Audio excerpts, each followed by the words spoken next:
ॐ गुरुब्रह्मा गुरुविष्णु गुरुदेवो महेश्वरः गुरुसाक्षात् परब्रह्म तस्मै श्रीगुरवे नमः। ॐ स्थापकाय च धर्मस्य सर्वधर्मस्वरूपिणे अवतारवरिष्ठाय रामकृष्णाय ते नमः। जननीं शारदां देवीं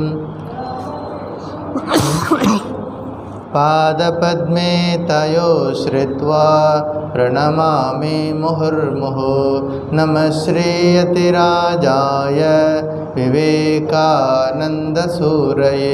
सच्चित्सुखस्वरूपाय स्वामिने तापहारिणे। त्वमेव माता च पिता त्वमेव बन्धुश्च सखा त्वमेव विद्या द्रविणं त्वमेव सर्वं मम देवदेव त्वमेव सर्वं मम देवदेव।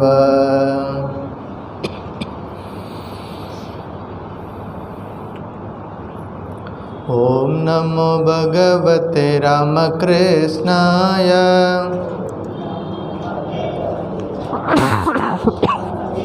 ॐ नमो भगवते रामकृष्णाय।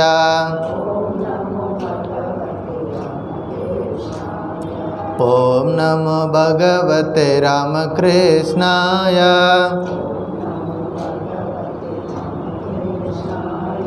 ॐ नमो भगवते रामकृष्णाय।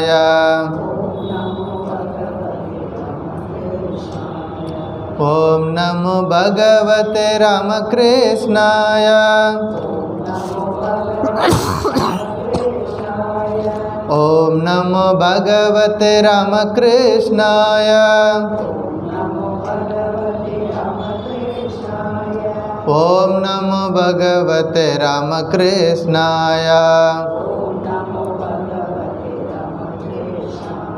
ॐ नमो भगवते रामकृष्णाय।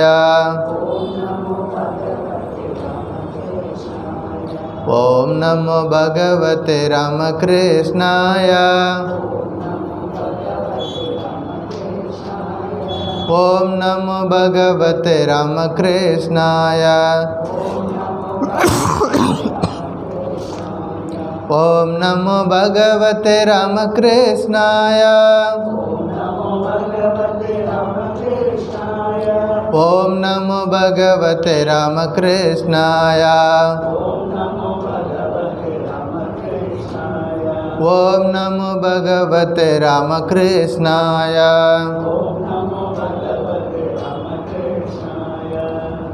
जय रामकृष्ण। श्रीमद्भगवद्गीता ध्यान श्लोकम्। ॐ पार्थाय प्रतिबोधितां भगवता नारायणेन स्वयं व्यासेन ग्रथितां पुराणमुनिना मध्ये महाभारतम् अद्वैतामृतवर्षिणे भगवते अष्टादशाध्यायिने अम्ब त्वामनुसन्दधामि भगवद्गीते भवद्वेषिणे। नमोऽस्तु ते व्यासविशालबुद्धे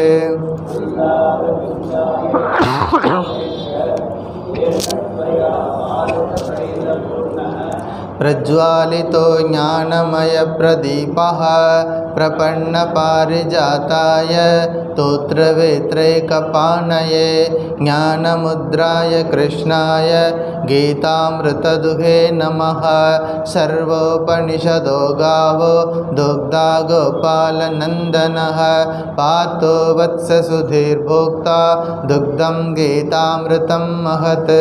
वसुदेवसुतं देवं कंसचाणूरमर्दनं देवकी परमानन्दं कृष्णं वन्दे जगत् जगद्गुरुं भीष्मद्रोणतटा जयद्रथजला गान्धारनीलोत्पला शल्यग्राहवती कृपेण वहने कर्णेन वेलाकुला अश्वत्थामविकर्णघोरमकरा दुर्योधनावर्तिने शोत्तीर्णा खलु पाण्डवैरणनदे कैवर्तककेशवः पाराशर्यवच सरोजममलम्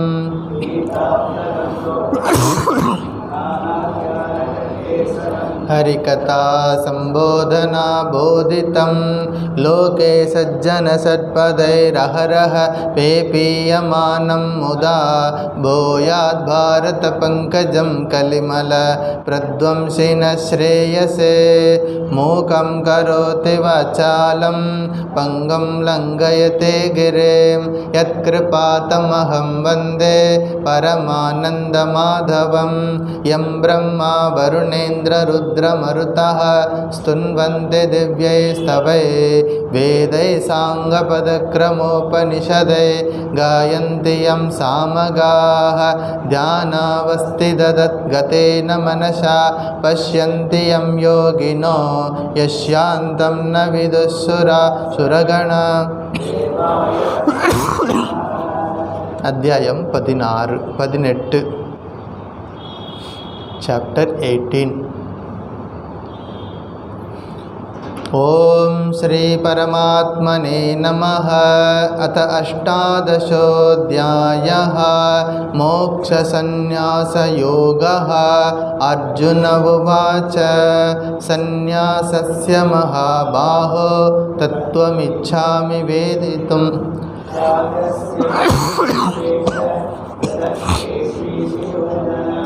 श्रीभगवानुवाच काम्यानां कर्मणां न्यासं सर्वकर्मफलत्यागं प्राहुस्त्यागं विचक्षणाः। त्याज्यं दोषवदित्येके कर्म प्राहुर्मनीषिणः। यज्ञदानदपकर्म न त्याज्यम् इति चापरे। निश्चयं शृणु मे तत्र त्यागे भरतसत्तम। त्यागो हि पुरुषो व्याघ्र त्रिविधः सम्प्रकीर्तितः। यज्ञदानदपकर्म न त्याज्यं कार्यमेव तत्। यज्ञोदानं तपश्चैव पावनानि मनीषिणाम्। एतान्यपि तु कर्माणि सङ्गं त्यक्त्वा फलानि च कर्तव्यानीति मे पार्थ निश्चितं मतमुत्तमं। नियतस्य तु सन्न्यासः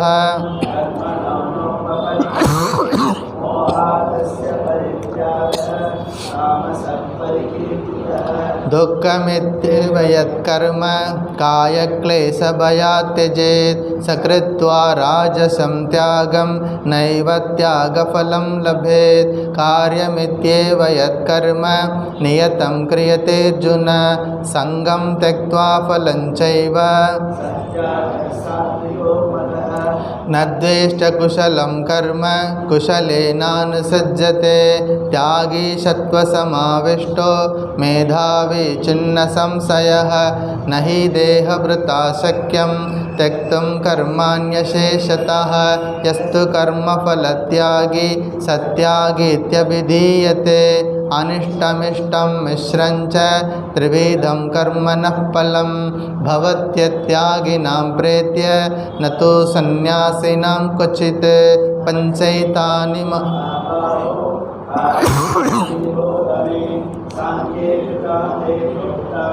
सिद्धये सर्वकर्मणाम् अधिष्ठानं तथा कर्ता कारणं च पृथग्विधं। विविधाश्च पृथक् चेष्टा दैवं चैवात्र पञ्चमं। शरीरवाङ्मनोभिर्यत् कर्म प्रारभते नरः न्यायं वा विपरीतं वा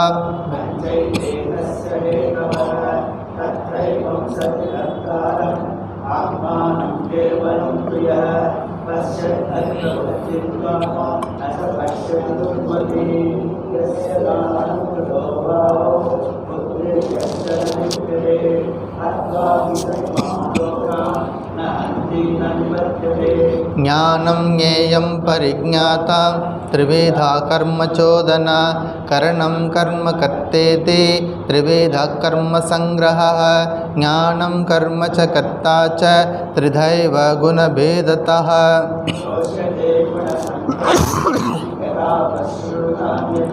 सर्वभूतेषु येनैकं भावमव्ययमीक्षते अविभक्तं विभक्तेषु तज्ज्ञानं विद्धि सात्विकं पृथक्त्वेन तु यज्ञानं नानाभावान् पृथक्विधान् वेत्ति सर्वेषु भूतेषु तज्ज्ञानं विद्धि राजसं यत्तु कृत्स्नवदेकस्मिन् कार्ये सक्तमहैतुकम् अदत्वार्थवदल्पञ्च तत्तामसमुदाहृतं नियतं सङ्गरहितम् अरागद्वेषतकृतम् अफलप्रेप्सुना कर्म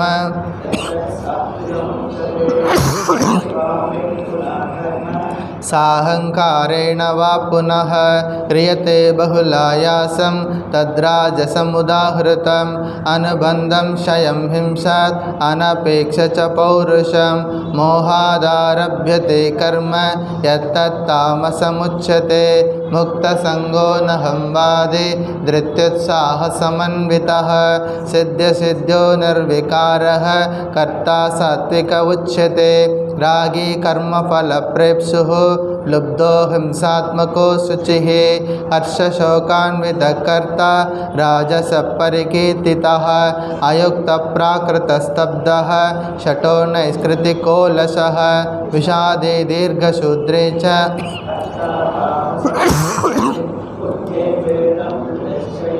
गुणदस्त्रिविधं शृणु प्रोच्यमानमशेषेण पृथग्त्वेन धनञ्जय प्रवृत्तिं च निवृत्तिं च कार्याकार्ये भयाभये बन्धं मोक्षं च यावेति बुद्धे सा पात सात्विके यया धर्मम् अधर्मं च कार्यमेव च अयतावत् प्रजानाति बुद्धे सा पार्थ राजसे अधर्मं धर्ममिति या मन्यते तमसावृता सर्वार्थान् विपरीतांश्च बुद्धे सा पार्थ तामसे धृत्या यया धारयते मनः प्राणेन्द्रियक्रियाः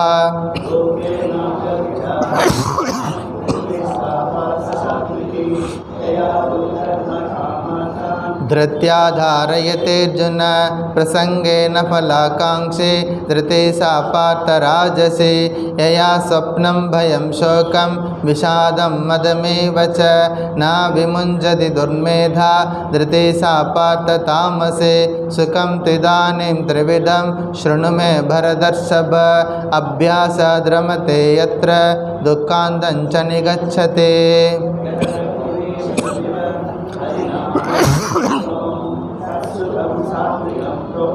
आत्मबुद्धिप्रसादजं विषयेन्द्रियसंयोगात् यत्तदग्रे मृतोपमं परिणामे विषमिव तत्सुखं राजसं स्मृतं यदग्रे चानुबन्धे च सुखं मोहनमात्मनः निद्रालस्य प्रमादोत्तं तत्तामसमुदाहृत न तदस्ति पृथिव्यां वा दिवि देवेषु वा पुनः सत्वं प्रकृतिजैर्मुक्तं यदेभिस्यात् त्रिभिर्गुणैः ब्राह्मणक्षत्रियविषां शूद्राणां च परन्तप कर्माणि प्रविभक्तानि स्वभावप्रभवैर्गुणैः शमोदमस्तपःशौचम्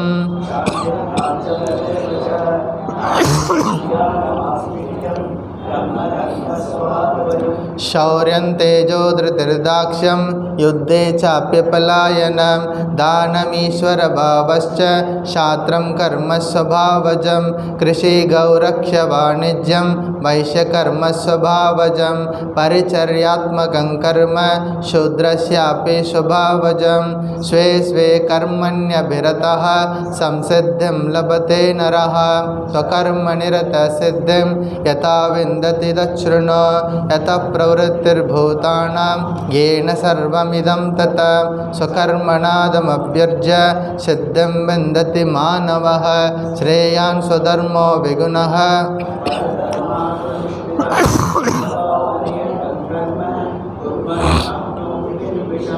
सहजं कर्म कौन्तेय सदोषमपि न त्यजेत् सर्वारम्भा हि दोषेण धूमेन अग्निरिवावृताः असक्तबुद्धिः सर्वत्र जितात्मा विगतस्पृहः नैष्कर्म्यसिद्धिं परमां सन्न्यासेनाधिगच्छते सिद्धिं प्राप्तो यथा ब्रह्म तथाप्नोति निबोध मे समासेनैव कौन्तेय निष्ठा ज्ञानस्य या परा बुद्ध्या विशुद्धया युक्तो धृत्यात्मानं नियम्य च शब्दादीन् विषयान् त्यक्त्वा रागद्वेषोऽव्युदस्य च विविक्तसेवी लघ्वासी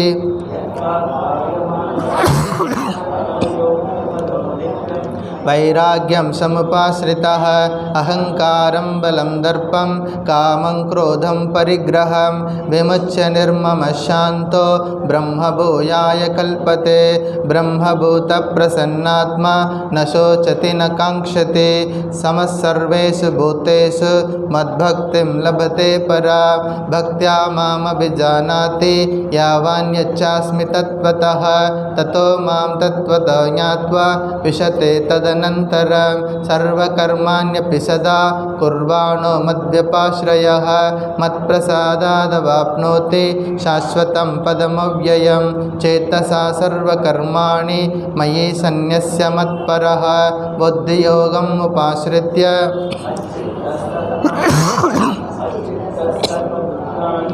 मत्प्रसादात् तरिष्यसि अथ चेत्त्वमहङ्कारान् न श्रोष्यसि विनङ्क्ष्यसि यदहङ्कारमाश्रित्य न योत्स्य इति मन्यसे मिथ्यैष व्यवसायस्ते प्रकृतिस्त्वां नियोक्ष्यसि स्वभावजेन कौन्तेय निबद्धस्येन कर्मणा कर्तुं नेच्छसि यन्मोहात् करिष्यस्यवशोऽपि तत् ईश्वरः सर्वभूतानां हृत्तेऽर्जुन तिष्ठति ब्राह्मयन् सर्वभूतानि यन्त्रारूढानि मायया तमेव शरणं गच्छ सर्वभावेन भारत तत्प्रसादात् परां शान्तिं स्थानं प्राप्स्यसि शाश्वतम् इति ते ज्ञानमाख्यातं कुय्यात् कुय्यतरं मया विमृच्छैतदशेषेण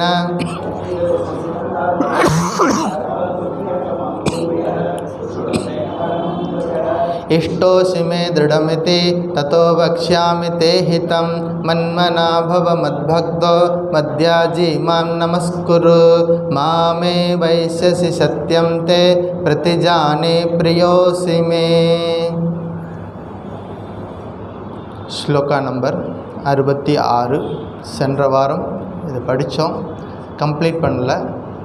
ஸ்லோகா நம்பர் 66 सर्वधर्मान् परित्यज्य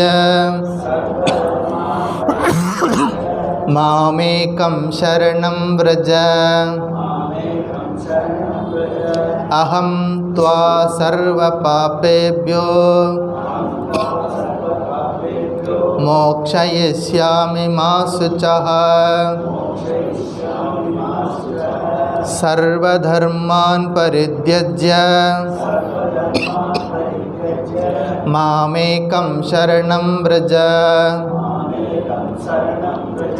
अहं त्वा सर्वपापेभ्यो मोक्षयिष्यामि मा शुचः. பகவான் ஸ்ரீராமகிருஷ்ணரின் பரிபூரணமான திருவருளால் ஸ்ரீமத் பகவத்கீதை அப்படிங்கிற ஒரு புனிதமான வேள்வியில் நாம் தொடர்ந்து ஈடுபட்டு வருகிறோம். அந்த வகையில் நாம் இப்போ இருக்கிறது பகவத்கீதையில் 18வது அத்தியாயம்.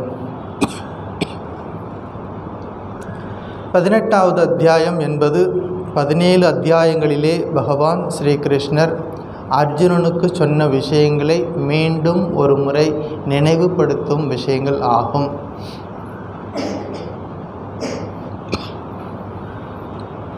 இந்த அத்தியாயத்தின் தொடக்கத்தில் அர்ஜுனனுடைய ஒரு கேள்வி வருகிறது. பகவானிடம் அவருடைய கேள்வி என்ன அப்படின்னா, ஸ்ரீகிருஷ்ணா, சந்நியாசத்துக்கும் தியாகத்துக்கும் என்ன வேறுபாடு அப்படின்னு கேட்குறார். பகவான் அதற்கான பதிலை விரிவாக எடுத்துச் சொல்கிறார்.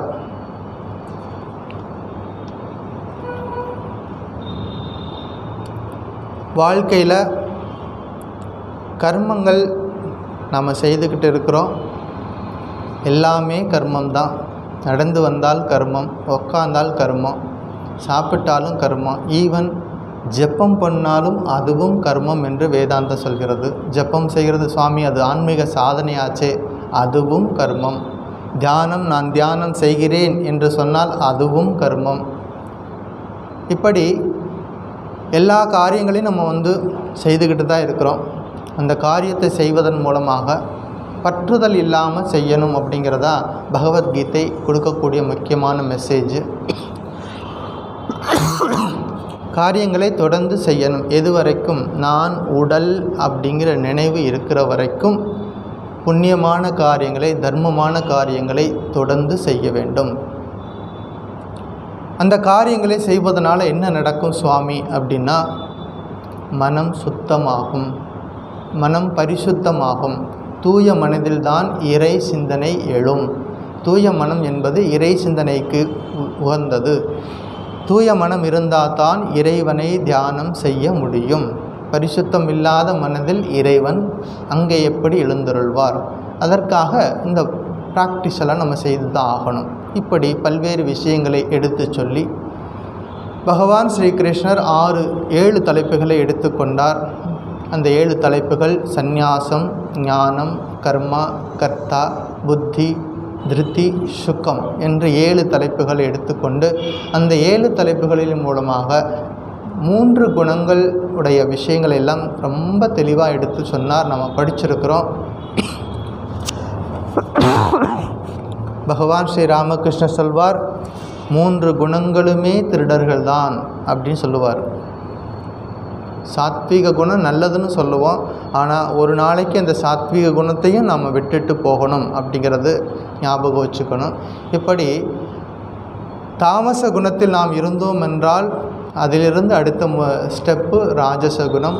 ராஜசகுணத்திலிருந்து சாத்வீகமான குணம். ஒரு நாளைக்கு சாத்வீக குணத்தையும் கடந்து நாம் அந்த உயர்ந்த அனுபூதி நிலை அடையணும் அப்படின்னா விட்டுத்தான் ஆகணும். இப்படி பல்வேறு உபதேசங்களை ஸ்ரீகிருஷ்ணர் அர்ஜுனனுக்கு சொல்கிறார். மீண்டும் ஒரு முறை கர்ம யோகம், ஞான யோகம், பக்தி யோகத்தினுடைய சாராம்சம் எல்லாம் எடுத்து சொல்லி 4 விதமான வர்ணத்தவனுடைய கடமைகள்லாம் எடுத்து சொன்ன பிறகும் அர்ஜுனனுக்கு கலக்கம் போகலை. முடிவாக சொன்னார், அர்ஜுனா, உனக்கு எல்லா விஷயங்களையும் சொல்லிட்டேன், உனக்கு மனசில் எது சரின்னு படுதோ அதை செய் அப்படின்னு சொல்லிட்டு அதற்கு அடுத்தபடியாக கடைசியாக பார்த்த ஸ்லோகம், மன்மனா பவ மத் பக்தோ மத்யாஜி மாம் நமஸ்குரு மாமே வைஷ்யசி சத்தியம் தே பிரதிஜானே பிரியோசிமே. என்னிடம் மனதை வைத்து என் பக்தனாக இரு, என்னை வழிபடு, என்னை வணங்கு, என்னையே அடைவாய், உனக்கு நான் சத்தியம் செய்து தருகிறேன் அப்படின்னு சொன்னார். கடந்த வாரம் இந்த ஸ்லோகத்தை நம்ம பார்த்தோம். சர்வ தர்மான் பரித்யஜ்ய மாமேகம் சரணம் ரஜ அகம் துவா சர்வ பாப்பேபியோ மோக்ஷயிஷ்யாமி மா சுச்சாஹா. அப்படின்னா எல்லா தர்மங்களையும் அறவே விட்டு என்னை மட்டுமே சரணடை, நான் உன்னை எல்லா பாவங்களிலிருந்தும் விடுவிப்பேன், வருந்தாதே. இந்த ஸ்லோகத்தில் ஒரு 4 முக்கியமான விஷயங்கள் சொல்லுது. முதல் விஷயம் என்ன அப்படின்னா, சர்வ தர்ம பரித்யாக. முதல் விஷயம் சர்வ தர்ம பரித்யாக. ரெண்டாவது விஷயம் ஈஸ்வர சரணாகதி, பகவானிடம் நம்முடைய சரணாகதி என்பது வேண்டும். மூணாவது விஷயம் சர்வ பாப விமோக்ஷனம். நாலாவது விஷயம் ஆத்தியந்திக சோக நிவృత్తి, கம்ப்ளீட்டாக துக்கத்திலிருந்து விடுதலை. இதில் 2 விஷயங்களை போன வாரம் பார்த்தோம். சர்வ தர்மான் பரித்யஜ்ய மாமேகம் சரணம் விரஜ. சர்வ தர்மான் அப்படின்னா எல்லா தர்மங்களையும் விட்டுவிடு. இப்போ இதுவரைக்கும் அர்ஜுனனுக்கு ஊக்கப்படுத்தினார், இந்த காரியங்களை நீ செய்யணும்னு சொன்னார். இப்போ என்ன சொல்கிறார்? எல்லா காரியங்களையும் கம்ப்ளீட்டாக விட்டுட்டு என்னை சரணடை, என்னை சரணடைன் என்றால் என்ன? உனக்கு முன்னாடி இந்த தேர்தட்டில் உட்கார்ந்துருக்கக்கூடிய கிருஷ்ணனாகிய என்னை, கிருஷ்ணன்னா நான் யார்? நான் அந்த கிருஷ்ணன் அப்படிங்கிறவர் யார் அப்படின்னா சர்வாத்ம பாவம் அப்படின்னு பார்த்தோம் போன வாரத்தில். அதாவது ஆல் பெர்வேடிங் கான்சியஸ்னஸ். என்னை கிருஷ்ணனாக பார்க்காத ஆல் பெர்வேடிங் கான்சியஸாக பாரு அப்படிங்கிற விஷயத்தை எடுத்து சொன்னார். கிருஷ்ணனா நமக்கு எது வரைக்கும் வேணும்? நமக்கு ஒரு குறிப்பிட்ட காலம் நம்ம பகவானை வழிபடுவதற்கு எடுத்த உடனே நிர்குண உபாசனை எல்லாருனாலையும் போயிட முடியாது. அதுக்காக என்ன பண்ணுறோம், நமக்கு ஒரு வழிபாட்டு முறைகளில் நமக்கு ஒரு கடவுள் வழிபாட்டுக்கு ஒரு இமேஜ் ஒர்ஷிப்பெல்லாம் வச்சுருக்கோம். ஒரு நாளைக்கு அதையும் கடந்து போகணும் அப்படின்னு நம்முடைய சாஸ்திரங்கள் சொல்லி கொடுக்குது. அதை அழகாக பகவத்கீதையில் ஸ்ரீகிருஷ்ணர் முத்தாய்ப்பாக சொல்லி கொடுத்துட்டார். இது வரைக்கும் எல்லாம் கிருஷ்ணனாகவே உட்கார்ந்து எல்லா விஷயத்தையும் சொன்னவர் இப்போ என்னையும் கடந்து போ, இப்படி ஒரு இமேஜில் என்ன இது நாள் வரைக்கும் பார்த்துருக்கிற, இந்த கிருஷ்ண ரூபத்தில் என்ன பார்த்துருக்கிற, இதையும் கடந்து போ அப்படின்னு அர்ஜுனனுக்கு சொல்ல வருகிறார். அது என்னென்னு நம்ம அடுத்தடுத்து பார்ப்போம். 2வது வரி, அகம் துவா சர்வ பாப்பேபியோ மோக்ஷயிஷ்யாமி மா சுச்சாக. நம்ம பார்த்தோம் இந்த பகவத்கீதை எப்படி தொடங்குச்சு அப்படின்னா, 2nd சாப்டரில் 11வது ஸ்லோகம் என்ன சொல்லுது? அசோச்சியானன்னு அன்பசோச்சத்வம், அதாவது துக்கப்படக்கூடாத விஷயத்துக்காக நீ துன்பப்படுகிறாய் அப்படின்னு ஆரம்பித்தார் இந்த கீதையை. இப்போ இந்த கடைசி 66வது ஸ்லோகத்தில் கடைசி சொல்ல என்ன முடிக்கிறாரு? மா சுச்சாகா அப்படின்னா வருந்தாதே, துன்பப்படாதேன்னு முடிக்கிறாரு. எந்த சொல்லில் ஆரம்பித்தாரோ அதே சொல்லில் பகவான் அவருடைய உரையை முடிக்கிறாரு. துன்பப்படாதேன்னு சொல்லி முடிக்கிறார். மனிதன் துன்பப்படாமல் இருக்கணும் அப்படின்னா நமக்கு சாஸ்திரங்கள் என்ன சொல்லுது? முதல்ல குருவின் அனுக்கிரகம் தேவை. ஒரு சத்குருவின் அனுக்கிரகம் என்பது அவசியம் தேவை. ஒரு சாதாரணமாக ஒரு சைக்கிள் ஓட்ட நமக்கு தெரியாது அப்படின்னா யாராவது ஒருத்தர் நமக்கு இந்த சைக்கிள் ஓட்டுறதை சொல்லி கொடுத்தா அந்த இடத்தில் அவர் நமக்கு குருநாதர். எதில்? அந்த சைக்கிள் ஓட்டும் வித்தை சொல்லி கொடுத்ததில் அவர் குருநாதர். இப்படி சாதாரண சின்ன சின்ன விஷயங்களுக்கே நமக்கு வேறொருத்தர் சொல்லி கொடுக்கும் பொழுது இந்த சம்சார சாகரத்திலிருந்து வெளியே போகணும் அப்படின்னா எத்தனை பிறவிகள் கடந்து மனித பிறவி வந்திருக்கோம். 84 லட்சம் பிறவிகள் கடந்து இந்த புனிதமான மனுஷ ஜென்மம் கிடைச்சிருக்குது. எத்தனை ஜென்மங்கள்? 84 லட்சம் பிறவிகள். என்னைக்கு அதெல்லாம் கம்ப்ளீட் பண்ணி முடிக்கிறது? அத்தனை ஜென்மம் கழித்து நமக்கு மனுஷ ஜென்மம் கிடைச்சிருக்குது. கிடைச்சதுக்கப்புறமும் மறுபடியும் இதை சரியாக பயன்படுத்திக்காமல் விட்டுட்டோம்னா மறுபடியும் from A it will start. என்ன பண்ணால் திரும்பவும் ஆனாவிலேருந்து ஆரம்பித்து கொண்டு வரணும். அதனால் பகவான் ஸ்ரீ ராமகிருஷ்ணர் சொல்வார், கிடைத்தற்கரிய இந்த மானிட பிறவியை ஒருத்தன் பெற்றிருந்தும் இறைவனை அறிய முடியாது போனால் அவன் வீணாக பிறந்தவன் அப்படின்னு சொல்லுவார். நம்ம நல்லா உரைக்கிற மாதிரி நமக்கு சொல்லியிருக்கார் பகவான் ஸ்ரீ ராமகிருஷ்ணர். கிடைத்தற்கு அரிய மனுஷ பிறவி நமக்கு கிடைச்சிருக்குது. இருந்தாலும் அப்படிப்பட்ட அரிதான இந்த மனித பிறவியை சரியாக பயன்படுத்தி இறைவனை அடைய முடியாமல் போனால் அவன் வீணாக பிறந்தவன் அப்படின்னு சொல்கிறார். அப்போ எவ்வளோ முக்கியத்துவம் கொடுக்குறாரு இந்த மனுஷ ஜென்மத்தில் நம்ம இருக்கும் பொழுது நாம் அதற்கான முயற்சியை கொஞ்சம் செய்யணும். ஏதோ வந்தோம், இருந்தோம், சாப்பிட்டோம், தூங்கினோம், இருந்தோம், செத்து போகணும்னு இல்லாமல் வந்தோம், இருந்தோம், நான் யார் என்று உணர்ந்து கொண்டு அப்புறமா செத்து போகணும். செத்து போகக்கூடாது. இரவா நிலை அதான் மகான்கள் நமக்கு சொல்லிக் கொடுக்குறாங்க. என்றைக்கு மரணம் என்று ஒன்றோ பிறப்பு என்பது கட்டாயம் இருக்கும். மரணம் அடையாத நிலைக்கு போகணும். அதைத்தான் மகான்கள் நம்ம சொல்லி கொடுக்குறாங்க. இரவாத நிலை வேண்டும். அதுக்கு தான் ஸ்ரீகிருஷ்ணர் இங்கே அர்ஜுனன் மூலமாக நமக்கு சொல்லி கொடுக்குறார்.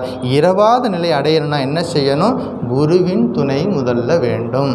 குருவின் துணையின் மூலமாக சாஸ்திரத்தை படிக்கணும். சாஸ்திரம் என்ன சொல்லி கொடுக்குது? ஸ்ரவணம், முதல்ல கேட்கணும். உயர்ந்த விஷயங்களை காது கொடுத்து கேட்கணும். ஸ்ரவணம், மனனம், அந்த விஷயங்களை சிந்தனை பண்ணணும். அடுத்தது நிதித்தியாசனம், அதன் மயமாக ஆகிடணும். சுவாமி விவேகானந்தர் சொல்லுவார், டேக் அப் ஒன் ஐடியா. என்ன சொல்லுவார்? Take up one idea. Live on that idea, dream of it, think of it and அவனுடைய வாழ்க்கை மயமாக ஆகணும்னு சொல்லுவார் விவேகானந்தர். அந்த ஒரு ஐடியா, அதாவது ஒரு குறிக்கோள் எடுத்துக்கணும், அந்த குறிக்கோளுக்காக நம்முடைய மொத்த வாழ்க்கையும் அதற்காக நம்ம பயன்படுத்தணும் அப்படின்னு சொல்லுவார்.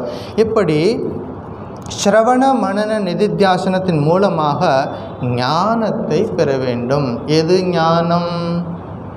நான் உடல் அல்ல, நான் இந்த உடம்பு அல்ல. சங்கராச்சாரியார், பகவான் ஆதிசங்கரர் முதல் முறையாக அவருடைய குருநாதரை சந்திக்கிறதுக்காக போகிறார். எங்கேருந்து? கேரளாவிலிருந்து நடையாக நடந்து எங்கே போகிறார்? மத்திய பிரதேசத்தில் இருக்கக்கூடிய அந்த இடத்துல நர்மதை நதிக்கரையில் அவருடைய குருநாதர் இருக்கார். போய் அவர் குகையில் உட்காந்து தவம் பண்ணிகிட்ருக்கார். இவர் போயிட்டு வெளியில் நிற்கிறார். யார் அது அப்படின்னு கேட்குறார். யார்? குருநாதர் குகைக்குள்ளேருந்து கேட்குறார். நாமெல்லாம் தான் என்ன சொல்லியிருப்போம்? ராமசாமி, குப்புசாமி, கந்தசாமி, ஏதோ ஒரு சாமியை சொல்லியிருப்போம். ஆதிசங்கரர் 14 வயசு பையன் என்ன சொன்னா தெரியுமா? மனோபுத்தியஹங்கார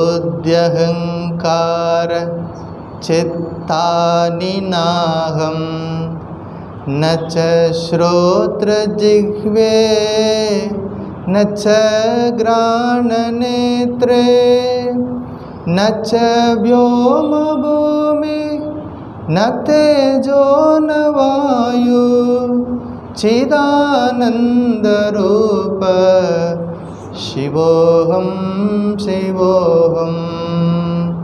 14 வயது பையன் என்ன சொல்கிறாரு?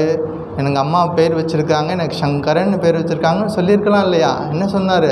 நான் மனசு கிடையாது, புத்தி கிடையாது, இந்த உடம்பு கிடையாது, நான் சிதானந்த ரூபம் சிவோகம், நானே அந்த பரம்பொருள். இதை கற்றுக்கிறதுக்கு தான், இதை தெரிஞ்சுக்கிறதுக்கு தான் இந்த என்டையர் லைஃபு. இந்த என்டையர் லைஃப்பில்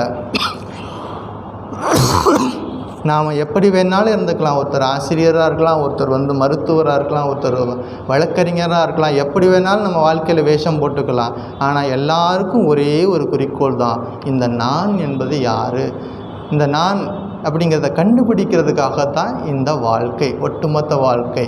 இப்போ யார் அதிகமாக எஃபர்ட் போடுறாங்களோ, யார் இதுக்கான தொடர்ந்த முயற்சியில் இருக்கிறாங்களோ அவர்களுக்கு இதுக்கான வாய்ப்புகள் அதிகமாக இருக்கிறது. எல்லாம் போகட்டும் அப்படின்னு, அதாவது ரங்கநாத்தாஞ்சி மகாராஜ் சொல்லுவார், சல்தா ஹே, ஹிந்தியில் சல்தா ஹே அப்படின்னா எம்னி சொல்ச்சி, போகுது அப்படின்னா போயிட்டே இருக்கும். அது ஒரு கொஞ்சம் முயற்சி எடுக்கணும், நம்மளுடைய எஃபர்ட்டும் கொஞ்சம் வேணும். குருநாதர் இருக்கிறார், பகவான் இருக்கிறார் அனுகிரகம் பண்ணுறதுக்கு, ஆனால் நம்முடைய முயற்சி கொஞ்சம் வேணும் அப்படிங்கிறத மட்டும் ஞாபகம் வச்சுக்கணும். ஸோ ஸ்ரவணம் மனன நிதித்தியாசனத்தின் மூலமாக அந்த ஞானத்தை நாம் அடையணும். எந்த ஞானம்? பகவான் எங்கும் நிறைந்தவர், அந்த ஆல் பெர்வேடிங் அப்படிங்கிறத விஷயத்தை புரிஞ்சுக்கணும். அந்த ஞானம் வந்த பிறகு என்ன செய்யணும்? சர்வ தர்மான் பரித்யஜ்ய, அது வரைக்கும் செய்யணுங்கிறது இம்ப்ளைடு மீனிங். அது வரைக்கும் நம்முடைய காரியங்களை தொடர்ந்து செய்யணும். அந்த ஞானம் வரணும். பகவானே எல்லாம் எல்லா இடத்துலையும் நிறைஞ்சிருக்கிறவர் அந்த பகவான் அப்படிங்கிற ஒரு ஞானத்தோட சர்வகர்மான் அந்த தர்மத்தை பரித்யஜ்ய இறைவனை சரணடையணும்.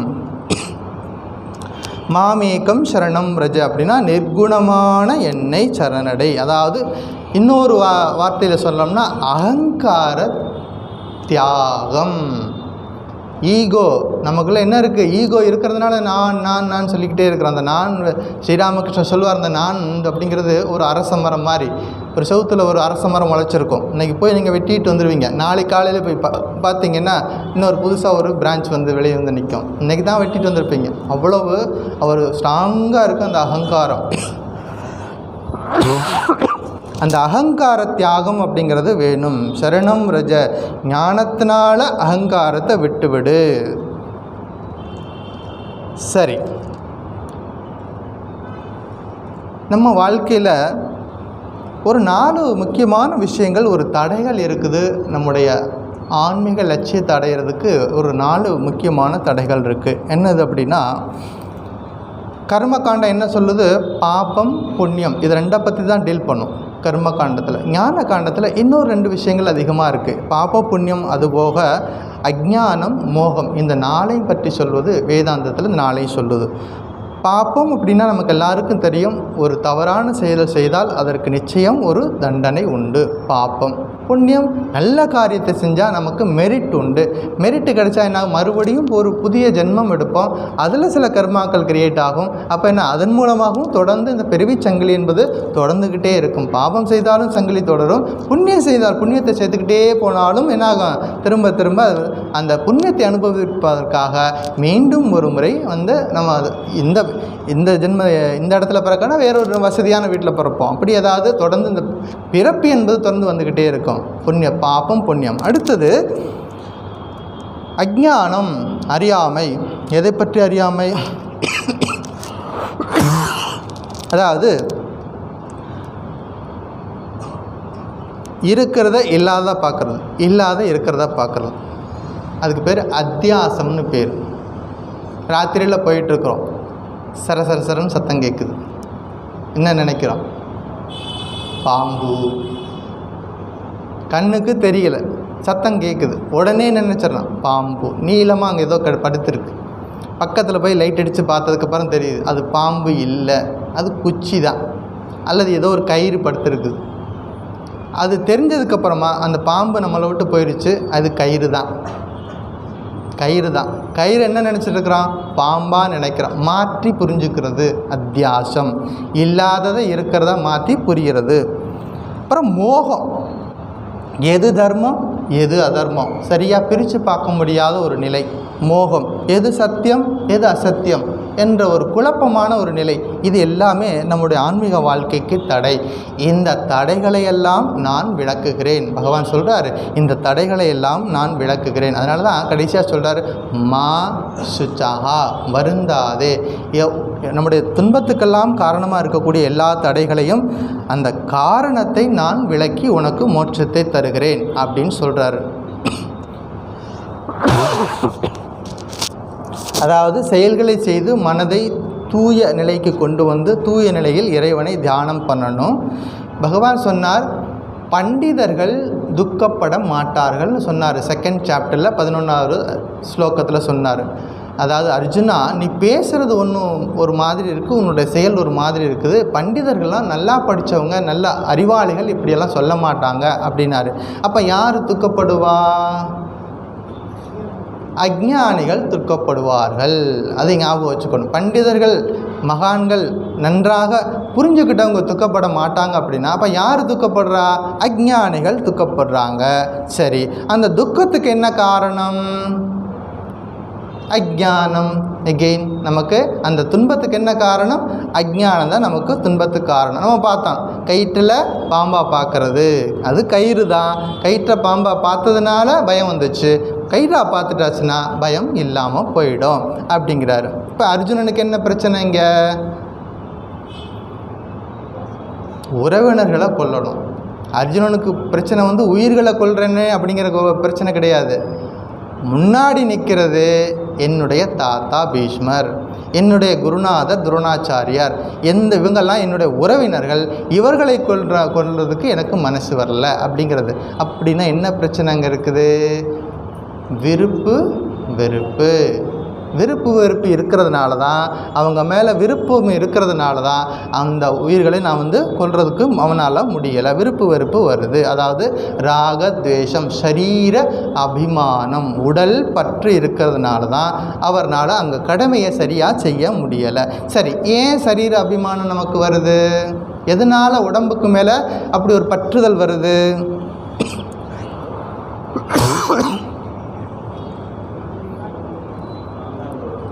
எக்ஸாக்ட்லி, நான் தான் இந்த உடல் அப்படின்னு நினைக்கிறோம். இந்த உடல் நான். அப்போ இப்போ 18வது அத்தியாயத்தில் நம்ம பார்த்தோம், ஞானம் அப்படின்னு படிக்கும் பொழுது எது சாத்விக ஞானம், எது ராஜச ஞானம், எது தாமச ஞானம்னு படித்தோம். சாத்விக ஞானம் அப்படின்னா இறைவன் எங்கும் நிறைந்தவர், அது வந்து சாத்விகமான ஞானம்.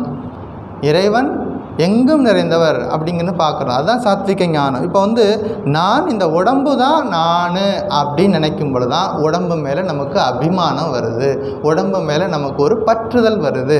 அப்போ உடம்பு மேலே நமக்கு எவ்வளோ தூரம் பற்று இருக்குதோ அது வரைக்கும் விடுதலை என்பது ரொம்ப தூரம் அப்படின்னு பகவான் சொல்கிறாரு. இப்போ அப்படியே ஸ்ரீராமகிருஷ்ணர்கிட்ட வாங்க. ஏன் முக்தி கிடைக்கிறதுக்கு ஏன் தாமதமாகும்னு ஒரு பக்தர் கேட்குறார். அப்போ ஸ்ரீராமகிருஷ்ணர் என்ன சொல்கிறாரு, உலகியலில் இருக்கும் வரை, காமினி காஞ்சனம் நாட்டம் இருக்கும் வரை உடல் பற்று அழியாது. இந்த உடல் பற்றை பற்றி நம்ம படிச்சுக்கிட்டே வர்றோம். அர்ஜுனனுக்கு என்ன பிரச்சனை? ராகத்வேஷம். ராகத்வேஷம் எதனால் வருது? உடல் பற்றுனால் வருது. இந்த உடல் பற்று எப்போ போகும் அப்படின்னு ஸ்ரீராமகிருஷ்ணன் என்ன சொல்கிறாரு, உலகியலில் இருக்கும் வரை, காமினி காஞ்சன நாட்டம் இருக்கும் வரை உடல் பற்று அழியாது. உலகியல் நம்மை விட்டு அடியோடு அழிந்த பிறகுதான் ஆத்ம ஞானம் ஏற்படும். ஆன்மா வேறு, உடல் வேறு என்ற உணர்வு வரும். இது ஸ்ரீராமகிருஷ்ணனுடைய அமுத மொழிகளில் இருக்குது. ஆன்மா வேறு, உடல் வேறு அப்படிங்கிற ஒரு நிலை நமக்கு வரும். இப்போ இறை அனுபூதி பொறுத்திருக்க ஒரு பெற்றவர்னா அவர் எப்படி தெரிஞ்சுக்கிறது? இவர் பகவான் தரிசனம் பண்ணிட்டாரு, இறை அனுபூதி இவருக்கு கிடைச்சிருக்குது அப்படிங்கிறத எப்படி தெரிஞ்சுக்கிறது அப்படின்னா, அதுக்கு ஸ்ரீராமகிருஷ்ணர் உதாரணம் சொல்கிறாரு. கொப்பரை தேங்காய், சாதாரணமாக இருக்கிற தேங்காய்க்கும் கொப்பரை தேங்காய்க்கும் வித்தியாசம் இருக்குது. கொப்பரை தேங்காய் எடுத்து பார்த்தீங்கன்னா உள்ளுக்குள்ளே கிடுக்கிடுன்னு உள்ளுக்குள்ளே தனியாக தேங்காய் அந்த ஓட்டிலேருந்து பிரித்து தனியாக ஆடும், அதோட கனெக்ஷன் இல்லாமல் இருக்கும். அது மாதிரி இறைவனை அடைந்தவர்கள் அப்படிப்பட்டவர்கள் அப்படின்னு ஸ்ரீராமகிருஷ்ணர் சொல்கிறார். அதாவது உடம்பை விட்டு தனியாக தன்னை பிரிச்சுக்க அவங்களால எப்பவும் முடியும் அப்படிங்கிறது விஷயம். இதை தான் நம்ம மிருத்யுஞ்சய மந்திரத்துலையும் பார்க்குறோம். உருவாறு கமிவ பந்தனாத் மிருத்யோர் முக்ஷீய மாமிருதாத். அந்த வெள்ளரி கொடியிலிருந்து பழம் எப்படி தன்னை விடுவிச்சுக்கிறதோ அது மாதிரி இந்த உலகத்தில் நான் வாழ்ந்திருக்கிறேன் இறைவா. ஒரு நாளைக்கு இந்த உலகத்தை விட்டு போகும் பொழுது துன்பமில்லாமல் இந்த உலகத்தை விட்டு நான் போகணும், கஷ்டம் இல்லாமல், இந்த துன்பம் இல்லாமல் இந்த உலகத்தை விட்டு நான் நீங்கணும் அப்படின்னு அந்த மந்திரம் சொல்லி கொடுக்குது. சரி, ஞானம் ஒருத்தருக்கு வருது அப்படின்னா அது எப்படி கண்டுபிடிக்கிறது? இதுக்கும் ஸ்ரீராமகிருஷ்ணர் சொல்கிறாரு, ஒருத்தர் இறைவனை நேசிக்கணும். இறைவனை எப்படி நேசிக்கிறோம்?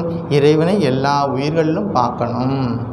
சர்வபூத ஸ்திதம், எல்லா உயிர்களையும் அந்த பகவானை பார்க்குற ஒரு நிலை நமக்கு வந்துருச்சுன்னா நாம் பகவான் நினைக்கிறோம் அப்படின்னு அர்த்தம். அல்லது குண்டலினி சக்தியினுடைய விழிப்பு, நம்முடைய யோக சாஸ்திரத்தின் படி பார்த்தோம்னா குண்டலினி சக்தியோட விழிப்பு ஏற்படும் பொழுதும் இந்த இறைக்கு அதுக்கான அடையாளங்கள் வரும். ஆனால் வரட்டு ஆராய்ச்சியை விட்டுடணும் ராமகிருஷ்ணன் சொல்கிறார். ரொம்ப வரட்டு ஆராய்ச்சி, வேதாந்தம் படிச்சுட்டு யாருக்கும் எந்த விதமான உதவியும் செய்யாமல் இருக்கிறத விட எல்லாருக்கும் நம்மளால் முடிஞ்ச உதவிகளை செய்துக்கிட்டு இருக்கிறது மேல் அப்படிங்கிறத சொல்லி கொடுக்குறார். இப்போ ஒருத்தர் கேட்டார், எது ஞானம்? இப்போ ஞானத்தை பற்றியும் படிச்சுட்டே வர்றோம். ஞானம் வந்தால் தான் விடுதலை. எது ஞானம் அப்படின்னா, இறைவன் மட்டுமே உண்மை, மற்ற எல்லாம் பொய்.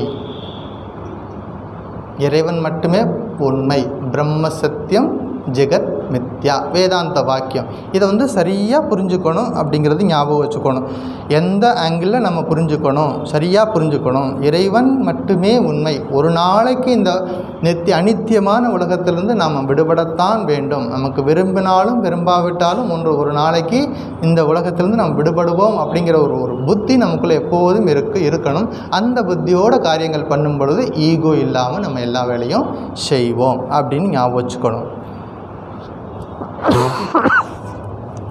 ஒருத்தர் கேட்டார் ஸ்ரீராமகிருஷ்ணர்கிட்ட, எல்லாரும் காசிக்கு போனால் முக்தின்னு சொல்கிறாங்களே, இது உண்மையா?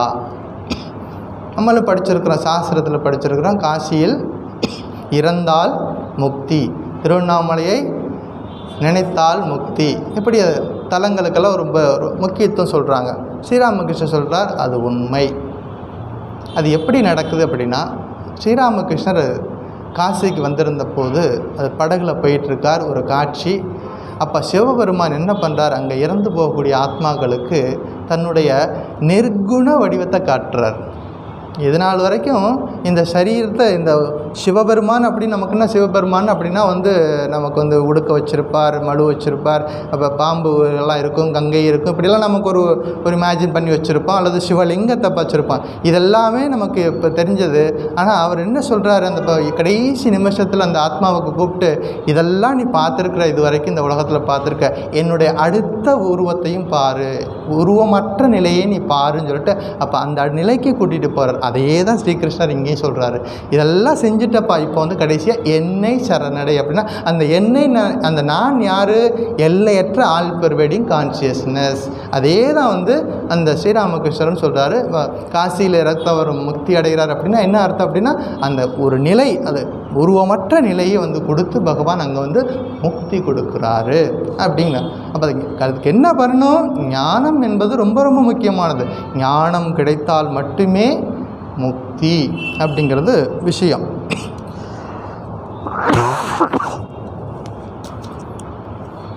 உடம்பை ஆன்மாவாக கருவது அஞ்ஞானம். அது ஞாபகம் வச்சுக்கணும். உடம்பு வேறு, ஆன்மா வேறு. ஞானத்தின் முதல் அறிகுறி என்னது அப்படின்னா சாந்த சுவாபம், ஆணவம் இல்லாத தன்மை, திடமான புத்தி, இதெல்லாம் ஞானத்துக்கான அறிகுறிகள். சரி, ரெண்டாவது வரையில் என்ன சொல்கிறாரு, அகம் துவா சர்வ பாப்பேபியோ மோக்ஷயிஷ்யாமி மா சுச்சாஹா சரணம் பிரஜ சரணாகதி. இந்த ஜீவாத்மா செய்யக்கூடிய கடைசி முயற்சி இதுதான். நம்ம எல்லா நேரத்துலையும் நம்மளால் முடிஞ்ச வரைக்கும் போராடி பார்ப்போம். முடியாத பட்சத்தில் கடைசியில் பகவானே அப்படின்னு சொல்லுவான். அது வரைக்கும் சொல்ல மாட்டோம். அது வரைக்கும் என்ன பண்ணுவான், இந்த டாக்டர் இல்லையா, அதை விட பெரிய டாக்டர் அங்கே இருக்கார். பகவான் ஸ்ரீ ராமகிருஷ்ணனுடைய சீடர் ஒருத்தர் இருந்தார், சுவாமி விஞ்ஞானானந்தர். அவர் அலகாபாத்தில் இருந்தார். கடைசி காலம் பேலூர் மடத்தில் இருக்கக்கூடிய ஸ்ரீராமகிருஷ்ணோட மந்திர் டெம்பிளை கட்டினது அவர் தான், இன்ஜினியர். அவர் 1937 அந்த டெம்பிள் இனாக்ரேஷன் முடிச்சிட்டார். முடிச்சிட்ட உடனே சொன்னார், இனிமேல் நீங்கள் வேறொரு பிரசிடெண்ட்டை பார்த்துக்கோங்கன்னு சொல்லிட்டார். டெம்பிள் இனாக்ரேஷன் முடித்த உடனேயே வேறொரு பிரசிடெண்ட்டை நீங்கள் பார்த்துக்கோங்க, நான் அலகாபாத்துக்கு போகிறேன். அலகாபாத்துக்கு சொன்ன மாதிரியே அலகாபாத்துக்கு வந்தார். வந்ததுக்கப்புறம் கொஞ்சம் நாள் உடம்பு சரியில்லாமல் போச்சு. அப்போ கூட இருந்தவங்க சொன்னாங்க, இங்கே இருக்க அலகாபாத்தில் இருக்கிறத விட ஒரு பெட்டர் நல்ல டாக்டர் ஒருத்தர் காசியில் இருக்கார், அவரை பார்க்கலாமா அப்படின்னா. சரி, அவரோட பெரிய டாக்டர் எங்கே இருக்கார், அவரோட பெரிய டாக்டர் லக்னோவில் இருக்கார், அவர் போய் பார்ப்போம்னு. சரி, அவரோட பெரிய டாக்டர் எங்கே இருக்கார், அவரோட பெரிய டாக்டர் கல்கட்டாவில் இருக்கார், அவரை போய் பார்க்கலாம்.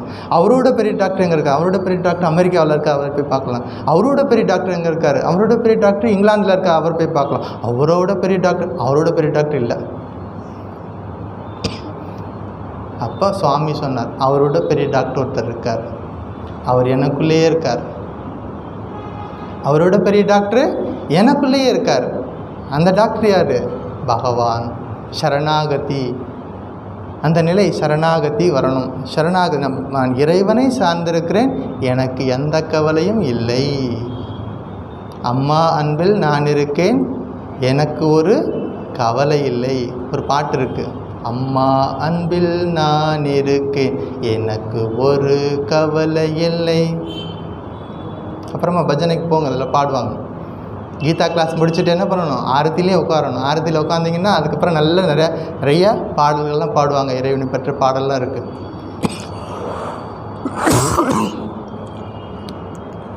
அப்படி ஒரு நிலை, அது இதையே தான் திருவாசகத்துலேயும் இருக்குது. ஒரு பாட்டு இருக்குது, அன்றே எந்தன் ஆவியும் உடலும் உடைமை எல்லாமும் குன்றே அணையாய் என்னை ஆட்கொண்ட போதே கொண்டிலையோ என்றோர் இடையூறு எனக்குண்டோ எந்தோன் முக்கண்ணன் எம்மானே நன்றே செய்வாய் பிழை செய்வாய் நானோ இதற்கு நாயகனே. மாணிக்கவாசர் எப்படி ஒரு நிலையில் இருந்தால் அந்த நிலையை சொல்லுவார். அப்படி உயர்ந்த நிலையில் இருந்த பொழுது பகவானே இப்போ செய்கிறதெல்லாம் நீ தான் செய்கிற, நான் எங்கே செய்கிறேன், நன்றே செய்வாய் பிழை செய்வாய் நானோ இதற்கு நாயகனே. அப்படி ஒரு நிலையில் இருந்து அவர் சொன்னார். அந்த ஒரு ஞானம் இருக்கிறதெல்லாம் இறைவன் மட்டுமே. அப்படி ஒரு நிலை இருக்குது. இது வரைக்கும் கர்மங்களை விடக்கூடாதுன்னு தானே பகவான் சொல்லிக்கிட்டே வந்தார். திடீர்னு இந்த ஸ்லோகத்தில் கர்மத்தை எல்லாம் விட்டுட்டு என்ன சரணடைன்னு சொன்னால் எப்படி அப்படின்னா, நான் எந்த செயலையும் செய்வதில்லை என்ற அறிவினால், செயலை செய்யணும், நான் செய்கிறேன் என்ற அறிவு இருக்கக்கூடாது. நான் செய்கிறேன் என்ற உணர்வு இல்லாமல் செய்வது இறைவன் அப்படிங்கிற ஒரு நினைவோட காரியங்களை பண்ணணும் அப்படிங்கிறாரு. எந்த செயலை செய்யனாலும் செய்கிறது இறைவன். இப்போ ஒரு உதாரணம் சொல்கிறேன். இப்போது யமுனை நதிக்கரை, யமுனை நதி வெள்ளம் கரை புரண்டு போயிட்டுருக்கு. அப்போ கோபிகைகள்லாம் அங்கே இருக்கிறாங்க. அவங்கெல்லாம் பால் தயிர் இதெல்லாம் வீட்டில் செஞ்சதெல்லாம் எடுத்து பானையில் வச்சுட்டு யமுனை நதியை கடந்து அடுத்த பக்கம் போயிட்டு அவங்க வந்து அந்த தயிரெல்லாம் விற்கணும். இப்போ வந்து கரையில் வந்து நிற்கிறாங்க. அன்றைக்கி வெள்ளம் புரண்டு போகுது. அப்போ யாரும் படகும் கிடையாது, படகு ஓட்டவனும் கிடையாது. அப்போ அங்கே வந்து நிற்கிறாங்க. யமுனையை கடந்து எப்படி போகிறது, இன்றைக்கி எப்படி வியாபாரம் பண்ணுறதுன்னு முழிச்சிட்டு இருக்கும்போது அந்த வழியாக என்ன யார் வர்றாரு? வியாசர் வர்றார். அவர்கிட்ட போயிட்டு, பகவானே நீங்கள் தான் ஏதாவது வழி பண்ணணும், நாங்கள் அந்த நதியை கடந்து அந்த பக்கம் போனால் தான் எங்கள் அந்த தயிரெல்லாம் விற்க முடியும், நீங்கள் தான் ஏதாவது ஒன்று பண்ணணும். அப்படியா ஒன்று செய்யுங்க, நான் ரொம்ப பசியாக இருக்கேன், எனக்கு முதல்ல சாப்பாடு கொடுங்க அப்படின்னார். சரி, ஏதாவது கூலி கொடுத்தா தான் வேலை நடக்கும் அப்படின்னு சொல்லிட்டு என்ன பண்ணாங்க, அவங்க கையில் வச்சுருந்ததை பாலேடு, அந்த பாலினால் செய்யப்பட்ட எத்தனை பொருள்கள் இருக்கோ எல்லாத்தையும் கொடுத்தா நல்லா வயிறு முள்ள ஃபுல்லாக கட்டினார். சாப்பிட்டு முடிச்சிட்டாரு. நல்லா சாப்பிட்டு முடிச்சிட்டதுக்கப்புறமா ஏப்பம் விட்டார். ஏப்பம் விட்டுட்டு யமுனை நதிக்கரை போய் நின்றுட்டு பிரார்த்தனை பண்ணார். யமுனா தேவியே, இன்றைக்கி நான் சாப்பிடல, உபவாசம் இருக்கிறது உண்மைன்னா நீ வந்து 2ஆக பிரிஞ்சு வழி விடணும் அப்படின்னு சொன்னார். யாராவது நம்புவோமா? கண்ணு முன்னாடி அந்த கோபிகள் எடுத்து கொடுக்கலாம் வாங்கி சாப்பிட்டுக்கிட்டே இருந்தவர் என்ன சொல்கிறாரு, நான் இன்றைக்கு சாப்பிடாமல் உபவாசம் இருப்பது உண்மையானால் இந்த நதி 2ஆக பிரியட்டும் அப்படின்னு சொன்னார். 2ஆக தனியாக பிரிஞ்சு நிற்கிது. எல்லா கோபிகைகளும் ஆற்றை கடந்து அந்த பக்கம் போனாங்க. போனதுக்கப்புறம், ஐயா கொஞ்சம் நேரம் நில்லுங்க, உங்கள்கிட்ட ஒரு கேள்வி கேட்கணும். எங்களுக்கு தெரியும், நாங்கள் தான் உங்களுக்கு சாப்பாடு கொடுத்தா நீங்கள் வாங்கி சாப்பிட்டீங்க. சாப்பிட்டதுக்கப்புறமா நான் உபவாசம் இருக்கிறேன்னு நீங்கள் சொல்கிறீங்களே, நீங்கள் சொன்னதையும் கேட்டு இந்த நதி வழி விட்டுச்சு, அந்த சூக்ஷ்மம் என்ன அப்படின்னு கேட்டாங்க. நீங்கள் சாப்பிட்டதை இங்கே கண்ணால் பார்த்தோம், ஆனால் நீங்கள் சாப்பிடலேன்னு நீங்கள் சொன்னீங்க, அதை கேட்டு இந்த இயற்கையே இந்த வழி விட்டுச்சே, அது எப்படி நடந்தது அப்படின்னு கேட்டால் அப்போ சொன்னார், சாப்பிட்டது நான் இல்லை, எனக்குள் இருக்கக்கூடிய ஆல் பர்வேடிங், அதுதான் ஸ்ரீகிருஷ்ணர் இங்கே சொல்கிறாரு, ஆல் பர்வேடிங் கான்சியஸ்னஸ். அப்போ நான் சாப்பிட்டது யார்? அந்த பகவான். அந்த பகவான் யார்? அங்கே எங்கும் நிறைந்திருக்கக்கூடிய அந்த இறைவன். அந்த நான் அப்படிங்கிறது அங்கே இல்லை, நான் என்கிறது இல்லை. அதனால தான் அது சாத்தியமாச்சு அப்படிங்கிறத பார்க்குறோம். இப்போ அர்ஜுனனுக்கு என்ன பிரச்சனை? நான் கர்த்தாங்கிற பிரச்சனை வந்துருச்சு. நான் தான் சண்டை போட்டு இவங்களெல்லாம் வந்து கொல்ல போகிறேன்னு பிரச்சனை வந்ததுனால தான் அவர்னால் போரிட முடியலை. நீ கர்த்தா கிடையாது, இவங்கெல்லாம் ஆல்ரெடி என்னால் கொல்லப்பட்டவர்கள். பகவான் சொல்கிறார், இவங்க ஆல்ரெடி என்னால் கொல்லப்பட்டவர்கள், நீ நிமித்த மாத்திரம், நிமித்தமாக இருக்கிற அப்படிங்கிற விஷயத்தை சொல்லி கொடுக்குறாரு. சுவாமி விவேகானந்தருடைய கடிதங்கள்னு ஒரு புஸ்தகம் இருக்குது. அவசியம் ஆன்மீக சாதகர்கள் படிக்க வேண்டிய ஒரு புஸ்தகம் அது. அதில் தான் அவருடைய மொத்த உணர்ச்சிகளையும் அதில் கொட்டியிருப்பார். ஏன்னா அந்த கடிதங்கள் எழுதுவது எப்போவுமே 1 to 1 தான். நம்ம யாருக்காவது நமக்கு பிடிச்சவங்களுக்கு தான் கடிதம் எழுதுவோம். நம்ம ஊருக்கு எல்லாத்துக்கும் கடிதம் எழுதிட்டுருக்க மாட்டோம். நமக்கு தெரிஞ்சவங்க, நமக்கு ரொம்ப சொந்தம், நமக்கு ரொம்ப பிரியமானவங்களுக்கு தான் என்ன பண்ணுவோம், கடிதம் எழுதுவோம். அப்போ சுவாமிஜி கடிதம் எழுதியிருக்கிறாரு.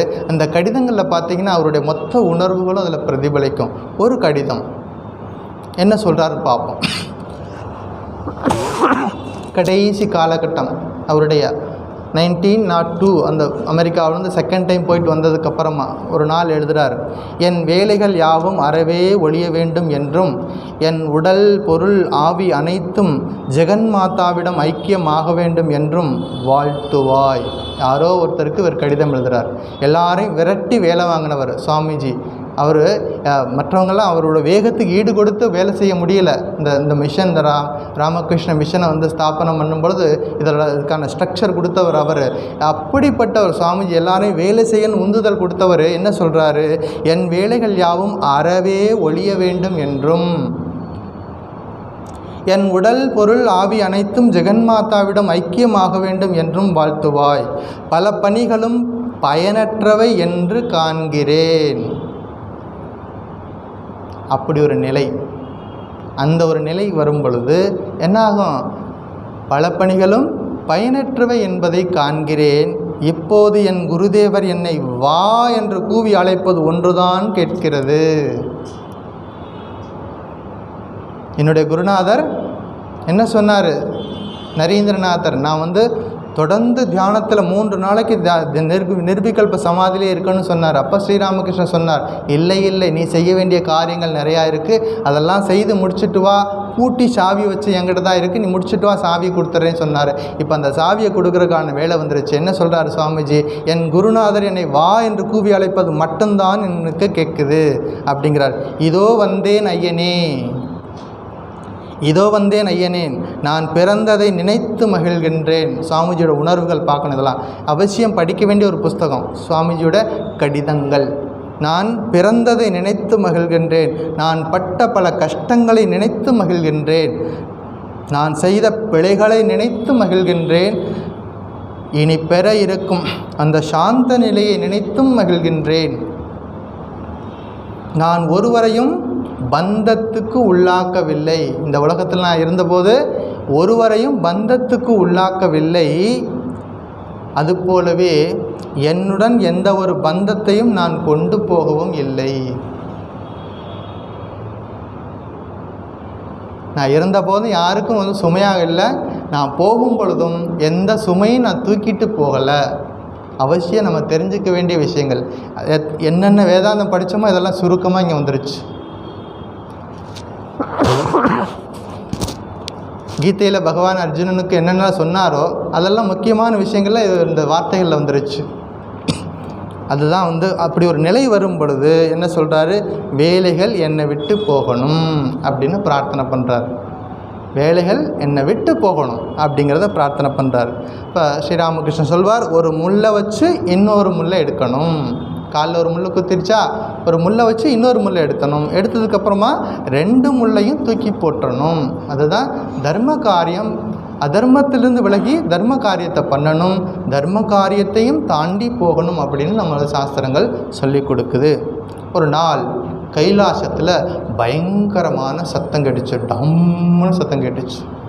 என்ன விஷயம், திடீர்னு சத்தம் கேட்குதே அப்படின்னு கேட்டாங்க. அதுவா, ராவணன் பிறந்திருக்கிறான் அப்படின்னு சொன்னார் பகவான். என்ன சத்தம் கேட்குது?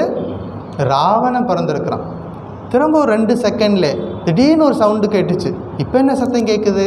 ஓ அதுவா, ராவணன் இறந்துட்டான். ராவணன் பிறந்தான் இறந்தான், ஃபியூ செகண்டுக்குள்ளே அங்கெல்லாம் முடிஞ்சு போச்சு. அந்த கதையை நம்ம படித்து பாருங்கள், ராவணன் எவ்வளோ காலம் ஓடிட்டு இருக்குது. அவங்கள பொறுத்த வரைக்கும் அது ஒரு நிமிஷம். அது மாதிரி எத்தனையோ ராவணன் வருவான், வந்துட்டே போயிட்டுருப்பான். காலங்காலமாக இந்த தீய சக்திகள் எல்லா காலத்துலேயும் இருக்கிறாங்க. நல்ல சக்திகள் அதிகமாக இருக்கும் பொழுது நல்லது, நாட்டுக்கு நல்லது, உலகத்துக்கு நல்லது. இப்போ உலகத்தில் 2 விதமான சக்திகளும் இருக்கும், நல்ல சக்திகள் அதிகமாக இருக்கணும். இதையே தான் புத்தருடைய வாழ்க்கையிலையும் பார்க்குறோம். கடைசியாக அந்த சரண்டர் அப்படிங்கிறது வருது. புத்தம் சரணம் கச்சாமி, சங்கம் சரணம் கச்சாமி, தம்மம் சரணம் கச்சாமி அப்படின்னு அந்த சரண்டர் அப்படிங்கிறது எல்லா இலக்கியங்கள்லையும் இருக்குது, எல்லா விதமான வழிபாட்டு முறைகள்லையும் எல்லா சமயங்கள்லையும் இது இருக்குது. இப்போ சரண்டர் அப்படின்னா என்ன பண்ணும், நமக்கு என்ன புரிஞ்சுக்கிறோம் அப்படின்னா, 2 நாடுகள் சண்டை போடுது, யார் ரொம்ப பலவீனமாக இருக்கிறாங்களோ பலவீனமானவங்க சரணடைகிறாங்க அப்படிங்கிறது தான் ஒரு சாதாரணமாக அண்டர்ஸ்டாண்டிங். ஆனால் இங்கே அப்படி கிடையாது. இங்கே சரண்டர் அப்படிங்கன்னா சுவாமி ரங்கநாதன்ஜி சொல்கிறாரு, it is not the surrender of the weak, it is not the surrender of the weak, but the surrender of the strong. உலகியல் பார்வையில் ஒரு வீக்கான நாடு தான் சரண்டருக்கு முதல்ல வரும். ஆனால் இங்கே சரணாகதி அப்படிங்கிறது யார் ஒருத்தர் உறுதியாக இருக்கிறாரோ அவர் தான் சரணாகதியின் மனப்பான்மை வர முடியும், அவர் தான் சரணாகதியை சிறப்பாக செயல்படுத்த முடியும் அப்படிங்கிறாரு. அப்போ சரணாகதியை பார்த்திங்கன்னா இப்போ ராமாயணத்தில் நிறைய நம்ம பார்க்கலாம். ராமாயணத்தில் தொடர்ந்து எல்லா காண்டங்கள்லையும் பார்க்கலாம். இப்போ பாலகாண்டம் அப்படின்னு ஆரம்பிக்குது. ராமாயணத்தில் முதல் காண்டமே அதுதான், பாலகாண்டம். பாலகாண்டத்தில் என்ன, யார் சரணாகதி பண்ணுறாங்க? தேவர்கள் எல்லாம் சரணாகதி பண்ணுறாங்க. பகவானே நீ அவதாரம் பண்ணணும், ராவணன் ஒருத்தன் பிறந்திருக்கிறான், அவனை அழிக்கிறதுக்கு நீ ராமா நீ அவதாரம் பண்ணணும்னு சொல்லிட்டு தேவர்கள்லாம் சரண்டர் ஆகுறாங்க. அதனால ராம அவதாரம் நடக்குது. அடுத்தது அயோத்தியா காண்டம். அயோத்தியா காண்டத்தில் யார் சரணாகதி பண்ணுறாங்க? ராமன் என்ன பண்ணுறான்? விதிவசத்தால் காட்டுக்கு போகிறான். பரதன் வந்து சரண்டர் ஆகிறான் ராமன்ட்ட. ராமா நீ எப்படியாவது திரும்பவும் நாட்டுக்கு வா அப்படின்னு சொல்லிட்டு பரதன் வந்து சரண்டர் ஆகிறான். அங்கேயும் சரணாகதியை பார்க்குறோம். அடுத்தது என்னது? ஆரண்ய காண்டம். காட்டுக்குள்ளே இருக்கிறாங்க. அங்கே இருக்கிற ரிஷிகள்லாம் என்ன பண்ணுறாங்க? பகவான் அந்த இறைவன் தான் இந்த ராமரூபத்தில் வந்திருக்கிறாரு அப்படின்னு சொல்லிட்டு ரிஷிகள்லாம் அவர்கிட்ட போய் சரண்டர் ஆகுறாங்க. அப்போ சரணாகதி என்பது இந்த ராமாயணத்தில் மொத்த ராமாயணத்தில் நம்ம பார்க்கலாம், வந்துக்கிட்டே இருக்குது. அடுத்ததாக கிஷ்கிந்தா பர்வத்தில் வர்றாங்க. ராமன், லக்ஷ்மணன், சீதாதேவி. சீதாதேவி ஆல்ரெடி ராவணன் தூக்கிட்டு போயிட்டான். இப்போ 2 பேரும் கிஷ்கிந்தா பர்வதத்துக்கு வர்றாங்க. அங்கே ஒருத்தர் சரணாகதி வர்றாரு. யார் அவர் தெரியுமா? சுக்ரீவன். ராமா எனக்கு நீதான் கதி, நீதான் எனக்கு செய்யணும் அப்படின்னு சுக்ரீவனோட சரணாகதி. கடைசியாக யுத்தம் நடக்குது. யுத்தம் நடக்கும் பொழுது ஒருத்தர் வந்து சரணாகதிக்கு வர்றார். அவர் பேர் விபீஷணன். இருக்கிறதுலே ரொம்ப பிரதானமாக சொல்லக்கூடிய இந்த விபீஷண சரணாகதி. ஏன்னா அரக்கர் குலத்திலிருந்து தப்பி பழிச்சு வர்றார் இவர். அப்படி விபீஷண சரணாகதி. இப்படி சரணாகதி எல்லா இடத்துலையும் இருக்கிறது. சரி, இந்த சரணாகதியில் ஒரு 5 முக்கியமான விஷயங்கள் நம்ம ஞாபகம் வச்சுக்கணும். அது என்னன்னு பார்ப்போம். ஒன்று, அனுகூலஸ்ய சங்கல்பம் அப்படின்னு சொல்லுவாங்க. அதாவது இறைவனுக்கு பிரியமானதை அல்லது இறைவனுக்கு பிடிச்சமானதை மட்டும்தான் செய்கிறது. அனுகூலஸ்ய சங்கல்பம். 2வது, பிராத்திகூலஸ்ய வர்ஜிதம். தர்மத்துக்கு முரணான விஷயத்தை செய்ய மாட்டேன் அப்படின்னு உறுதி எடுத்துக்கிறது. தர்மத்துக்கு உட்பட்ட காரியங்களை செய்யணும், தர்மத்துக்கு முரணான விஷயங்களை செய்யக்கூடாது. பிராத்திகூலஸ்ய வர்ஜிதம். 3வது விஷயம் மகா விஸ்வாசம். அதாவது பகவான் ஒருத்தர் இருக்கிறார், அவர் என்னை காப்பார் அப்படிங்கிற நம்பிக்கை இருக்கணும் சரணாகதியில். அது மகா விஸ்வாசம்னு பேர். 4வது விஷயம் கோப்திருத்துவ வரணம். அப்படின்னா சரணம் அடைந்தேன், என்னை காப்பாற்று. அதுதான் விபீஷணன் சரணாகத்தில் வருது. நான் பகவானே உங்ககிட்ட வந்துட்டேன், நீ தான் என்னை காப்பாற்றணும். அப்போ ராமர் கேட்குறார். முதல்ல கேட்டார், சுக்ரீவனை கூப்பிட்டு கேட்டார், ஏன்பா விபீஷணன் வந்திருக்கிறான், சேர்த்துக்கலாமா? ஐயோ வேண்டாம் சுவாமி, அவன் அரக்கர் குலத்துலேருந்து வந்திருக்கிறான், சரணாகதிக்கு வந்திருக்கிறானா, இங்கே வந்து உழவு பார்க்க வந்திருக்கானான்னு தெரியாது, சேர்த்துக்கவே வேணாம் அப்படின்ட்டார். எல்லாரையும் கேட்டாங்க. கடைசியாக ஹனுமானை கேட்டார், என்னப்பா சேர்த்துக்கலாமா அப்படின்னு. கண்டிப்பாக சேர்த்துக்கலாம் அப்படின்னார். அப்போ என்ன காரணம் சொன்னார்னா, அந்த அரக்கருடைய அரண்மனையில் நான் போயிருந்த போது எல்லாரும் என்னை கொண்டு விடணும்னு சொன்னாங்க. இவன் தான் சொன்னான், அந்த அரக்கர் குலத்தில் இருந்தாலும் கூட இவன் என்ன சொன்னான், கூற்றுவன், இவன் வந்து தூது வந்தவனை கொல்வது முறையல்ல அப்படின்னு சொன்னான். அப்புறம் இவன் வீட்டில் வேலை செய்கிற ஒரு பொண்ணு தான் நமக்கு சீதாதேவிக்கு வந்து பக்கத்தில் இருந்து பாதுகாப்பாக இருக்கிறாங்க. அரக்கர் குலத்தில் இருந்தாலும் கூட அந்த நல்ல எண்ணம் இருக்கிறதுனால தான் சீதாதேவிக்கு பாதுகாப்பாக இருக்கிறாங்க. திரிசடைன்னு பேர். இப்படி இவன் வந்து அரக்கர் குலத்தில் இருந்தாலும் இவன் நல்லவன், அதனால் இவனை சேர்த்துக்கலாம் அப்படின்னா. அப்போ பகவான் என்ன சொல்கிறாரு, என்னை சரணம் என்று யார் வந்தால் அவனை நான் காப்பாற்றுவேன், ராவணனே வந்தாலும் ஏற்றுக்கொள்வேன் அப்படிங்கிறார். அப்போ யார் சரணம் என்று வந்தார்களோ வந்தவர்களை இறைவன் காப்பாற்றுவார். அது ரொம்ப முக்கியமான விஷயம், தெரிஞ்சுக்க வேண்டிய விஷயம். முதல் விஷயம் அனுகூலஸ்ய சங்கல்பம், 2வது பிராத்திகூலஸ்ய வர்ஜிதம், 3வது மகா விஸ்வாசம், 4வது கோப்திருத்துவ வரணம், 5வது விஷயம் கார்பண்யம். 5வது விஷயம் கார்பண்யம். நம்ம பார்த்தோம் அர்ஜுனனுடைய விஷயத்தில் பார்த்தோம், கார்பண்ய தோஷோ பகவத் ஸ்வபாவக பிரிச்சாமி துவாம் தர்ம சம்மூட சேத்தாக புரூஹி தன்மே சிஷ்யஸ்தேகம் சாதிமாம் துவாம் பிரபன்னம். கார்பண்யம் அப்படின்னா இயலாமை. பகவானே என்னை நான் காத்து கொள்ள முடியாது, நீ தான் வந்து பார்த்துக்கணும், அப்படி ஒரு நிலை வருது. அது கார்பண்யம். அதாவது நமக்கு ஆணவம் கம்ப்ளீட்டாக இல்லாத ஒரு நிலை, ஈகோலெஸ், ஆணவம் இல்லாத நிலையில் வரக்கூடியது இது கார்பண்யம். இந்த முக்கியமான விஷயங்கள் ஞாபகம் வச்சோன்னு சரணாகதியில் இந்த 5 அம்சங்கள் இருக்குது அப்படிங்கிறத பார்த்துக்கணும். இப்போ எத்தனை பேர் இந்த பகவானை சரணடைந்தவர்கள் பார்த்திங்கன்னா நிறைய உதாரணங்கள் சொல்லிக்கிட்டே போகலாம். ஒருத்தர் 2 அடியில் இந்த உலகத்தை அளந்துட்டு 3வது அடிக்கு இடம் கேட்டார். அவர் யார்? வாமனன். பகவான்கிட்ட சரணடைந்தவர்களில் இவர் ஒருத்தர் வந்து. அப்புறம் நரசிம்ம அவதாரம் தோன்றுவதற்கே இவருடைய பிறப்பு தான் காரணம். என்னது? பிரகலாதன். அவருடைய சரணாகதி இருக்குது. அப்புறம் மகாவிஷ்ணுட்ட சரணம் அடைந்த கஜேந்திர அப்படிங்கிற ஒரு யானை, கஜேந்திர மோக்ஷம் அப்படி சரணாகதி இருக்குது. அப்புறம் மார்க்கண்டேயர்னு ஒருத்தர் இருந்தார். அவர் பகவான் சிவன்கிட்ட சரணடைஞ்சதுனால தான் என்னாச்சு, அவர் சிரஞ்சீவியே இருந்தார் அப்படின்னு பார்க்குறோம். இப்படி யாரெல்லாம் இறைவனை சரணடைகிறார்களோ அவர்கள் நிச்சயமாக அவருடைய அருளுக்கு பாத்திரம் ஆகிறார்கள். கடைசியாக ஸ்ரீராமகிருஷ்ணனுடைய ஒரு உபதேசம் நம்ம பார்த்தோம். சுத்த பக்தி அப்படின்னு சொன்னார் ஸ்ரீராமகிருஷ்ணர். எதுக்காக சொன்னார்? தர்மம் அதர்மம், அதாவது ரெண்டையும் விட்டுட்டா என்ன வரும் அப்படின்னு நம்ம பார்த்தோம். அதாவது சர்வ தர்மான் பரித்யஜ அப்படின்னு பார்க்கும் பொழுது தர்மத்தை எல்லாம் விட்டுட்டோம்னா, அதாவது தர்மம் அதர்மம் ரெண்டையுமே ஒருத்தன் விட்டுட்டான்னா அங்கே என்ன நடக்கும் அப்படிங்கிறதுக்கு பகவான் ஸ்ரீராமகிருஷ்ணன் சொன்னார். அதுக்கு பேர் தான் சுத்த பக்தி அப்படின்னார். அந்த சுத்த பக்தியை பற்றி சொல்லும் பொழுது சுத்த பக்தியில் எந்த ஆசையும் இருக்காது. ஸ்ரீராமகிருஷ்ணன் சொல்கிறார், அந்த ஒருத்தனுக்கு அந்த சுத்த பக்தி வந்துருச்சுன்னா அங்கே ஆசையே இருக்காது. வேண்டுதல் வேண்டாமை இலானடி யாண்டும் இடும்பை இல. அப்போ அவருக்கு எந்த விதமான ஆசையும் இருக்காது. அப்போ ஸ்ரீராமகிருஷ்ணர் என்ன சொல்கிறாரு? நீங்கள் என்னிடமிருந்து எதையும் விரும்புவதில்லை. முன்னாடி உட்காந்துருக்க பக்தர்களை பார்த்து சொல்கிறாரு, நீங்கள் என்னிடமிருந்து எதையும் விரும்புவதில்லை, அதனால் என்னை காண வருகிறீர்கள், என் பேச்சை கேட்க விரும்புகிறீர்கள், என் மனமும் உங்களை பற்றியே நினைத்து கொண்டிருக்கிறது. ஏன்னா நீங்கள் எதையும் என்கிட்ட எதிர்பார்த்து வரல, அதனால என்னாச்சு, நான் உங்களை பற்றியே நினச்சிக்கிட்டு இருக்கேன். இப்போ அர்ஜுனனுடைய நிலையை தான், பகவானுடைய நிலையை தான். பகவான் அர்ஜுனன் கம்ப்ளீட் சரண்டர் ஆகிட்டான். இப்போ பகவான் அவர் வேலையை செய்தே ஆகணும். இப்போ தன்னை சரணடைந்த அர்ஜுனனுக்கு பாதுகாப்பு கொடுத்தே ஆகணும். நீங்கள் யாரும் என்கிட்ட எதையும் எதிர்பார்த்து வரல, அதனால உங்களை எப்போதும் நான் நினச்சிக்கிட்டே இருக்கேன் அப்படின்னு யார் சொல்கிறாரு? ஸ்ரீராமகிருஷ்ணர் சொல்கிறாரு. அதாவது எதையும் இறைவனிடமிருந்து பெற விரும்பாவிட்டாலும் அவரை நேசிக்கிறீர்கள். இதுக்கு பெயர்தான் சுத்த பக்தி. இந்த தர்ம அதர்மத்தை விட்டுட்டு அடுத்து என்ன கிடைக்கும் அப்படின்னா, அந்த நிலை என்ன அப்படின்னா அதுக்கு பேர் சுத்த பக்தி. ஸ்ரீராமகிருஷ்ணர் சொல்வார், பெரிய மனுஷங்கிட்ட போகும்போது எதையும் கேட்கக்கூடாது. கேட்டுட்டோம்னா மரியாதை போயிடும், மதிக்க மாட்டாங்க அப்படிம்பார். பகவான்கிட்ட போகும்பொழுது என்ன பண்ணக்கூடாது?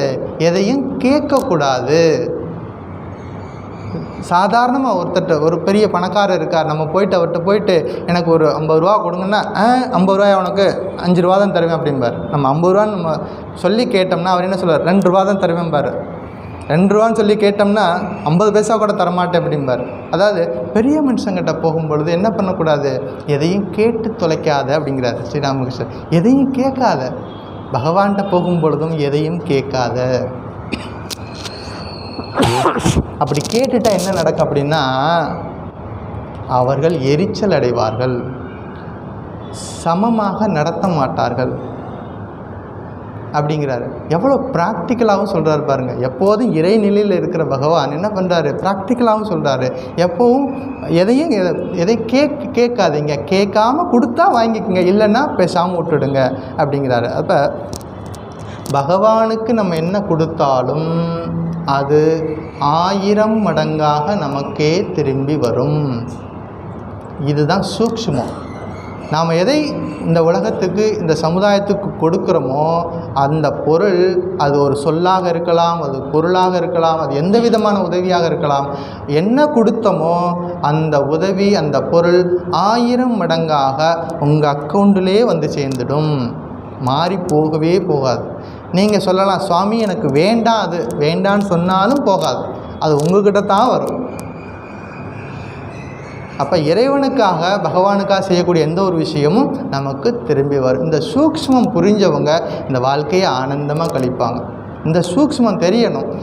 எதுவுமே நம்ம பிறருக்காகவும் ஏதாவது கொஞ்சம் நம்ம வாழ்க்கையில் இருக்கணும். அந்த ஒரு சூக்ஷ்மம் புரிஞ்சதுன்னா இந்த வாழ்க்கை ஆனந்தமயமாக இருக்கும். இல்லைன்னா என்ன ஆகும்? எனக்குன்னு சேர்த்து வச்சுக்கிட்டே இருப்போம். கடைசி வரைக்கும் நிம்மதி இல்லாத ஒரு வாழ்க்கையாக போயிடக்கூடாது. ஸோ இன்றைய ஸ்லோகம் சர்வ தர்மான் பரித்யஜ்ய மாமேகம் சரணம் ரஜ அகம் துவா சர்வ பாப்பேபியோ மோக்ஷயிஷ்யாமி மா சுச்சா. எல்லா தர்மங்களையும் அறவே விட்டுவிட்டு என்னை மட்டுமே சரணடை, நான் உன்னை எல்லா பாவங்களிலிருந்தும் விடுவிப்பேன், வருந்தாதே. இது ஒரு அருமையான ஒரு ஸ்லோகம். சரம ஸ்லோகம்னு பேர் இந்த ஸ்லோகத்துக்கு. சரம ஸ்லோகம் முக்கியமான ஒரு ஸ்லோகம் பகவத்கீதையில். ஒரு பகவானுடைய அனுகிரகத்தினால இதை கொஞ்சம் டீப்பாக படிக்கிறதுக்கு நமக்கு ஒரு வாய்ப்பு கிடைச்சது. அடுத்த வாரம் இதற்கான அடுத்த ஸ்லோகா நம்பர் 67. ஓம் சாந்தி சாந்தி சாந்தி. ஹரி ஓம் தத்சத். ஸ்ரீராமகிருஷ்ணார்ப்பணமஸ்து.